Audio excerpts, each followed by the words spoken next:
Halo, selamat datang. Di pembahasan kali ini, yuk kita kupas tuntas satu topik yang penting banget di dunia pendidikan Indonesia. Kompetensi apa aja sih yang wajib dimiliki seorang pengawas sekolah profesional di era baru ini? Langsung aja kita mulai. Nah, ide keren di balik obrolan kita kali ini datangnya dari seorang pakar loh, yaitu Dr. Moko. Beliau ini adalah seorang asesor kompetensi dan juga anggota Badan Nasional Sertifikasi Profesi atau BNSP. Artinya kita bakal dapat ilmunya langsung dari ahlinya nih, kredibel banget kan? Yang Anda lihat di layar sekarang ini bukan sekedar sampul buku panduan biasa. Ini adalah sebuah tantangan.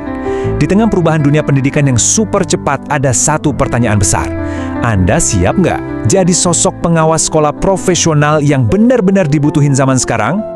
Oke, kita mulai dari pergeseran yang paling fundamental. Ini bukan cuma ganti nama atau istilah ya, tapi ini adalah sebuah revolusi peran. Pengawas sekolah itu udah berevolusi. Dari yang tadinya cuma mengawasi, jadi mendampingi. Udah, lupain deh gambaran pengawas zaman dulu yang datang cuma buat nyari-nyari salah. Aturan yang baru sekarang ini menegaskan peran mereka sebagai mitra strategis sekolah. Kenapa ini penting banget? Soalnya, tantangan pendidikan sekarang kan makin ribet, jadi nggak bisa lagi cuma diawasin doang, tapi butuh banget kolaborasi dan pendampingan yang tulus. Nah, kalau perannya udah berubah, terus apa sih yang harus dimiliki seorang pengawas sekolah profesional? Yuk, kita bedah DNA-nya. Ternyata ada 3 pilar kompetensi yang jadi fondasi utama mereka. Pertama, dan ini yang paling dasar adalah kompetensi kepribadian. Anggap aja ini kompas moralnya.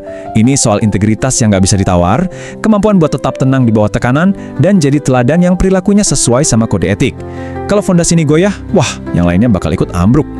Selanjutnya yang kedua, ada kompetensi sosial. Pengawas modern itu nggak bisa kerja sendirian, nggak bisa jadi single fighter. Mereka harus jago membangun jembatan komunikasi, entah itu sama kepala sekolah, sesama pengawas, bahkan sampai ke masyarakat. Tujuannya satu, membangun ekosistem pendidikan yang sehat, yang semuanya gerak bareng buat kepentingan murid. Dan yang ketiga, ini dia, kompetensi profesional. Nah ini nih senjata utamanya, atau toolkit strategisnya.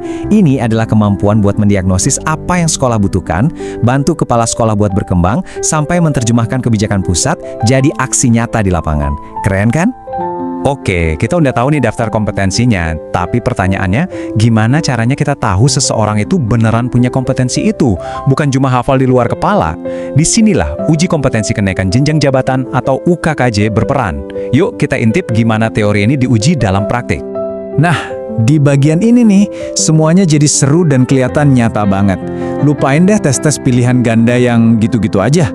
Ujian ini membawa Anda langsung ke medan perang lewat simulasi. Coba bayangin deh situasinya. Anda harus mendampingi rekan pengawas yang lagi buntu menghadapi kepala sekolah yang menolak kurikulum merdeka. Kira-kira apa langkah pertama Anda? Pertanyaan apa yang bakal Anda ajukan? Selama simulasi ini, para asesor itu kerjanya kayak detektif loh. Mereka nggak cuma dengerin jawaban Anda, tapi juga mengamati gimana cara Anda berpikir. Apakah Anda langsung kasih solusi, atau Anda gali dulu akar masalahnya? Apakah Anda bisa bantu rekan Anda buat melihat potensi yang mungkin dia lewatkan? Prosesnya sangat terstruktur buat melihat bukti nyata dari kompetensi Anda. Oke, kalau tadi simulasi itu kayak ujian prakteknya. Nah, wawancara ini panggungnya buat Anda cerita. Alat yang dipakai para asesor namanya metode STAR, sebuah teknik jitu untuk menggali bukti konkret dari pengalaman Anda, bukan sekedar teori.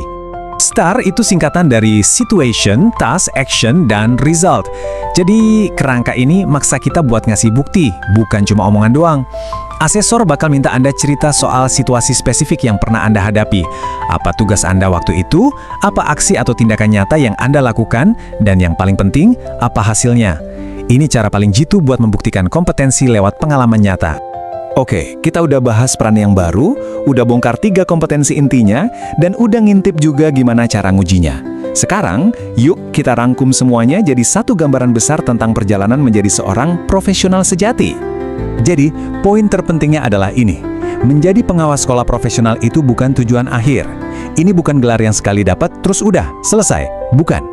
Ini tuh komitmen seumur hidup untuk terus belajar, terus evaluasi diri, dan terus mengasah 3 kompetensi inti tadi. Profesionalisme itu dinamis, harus terus ditumbuhkan.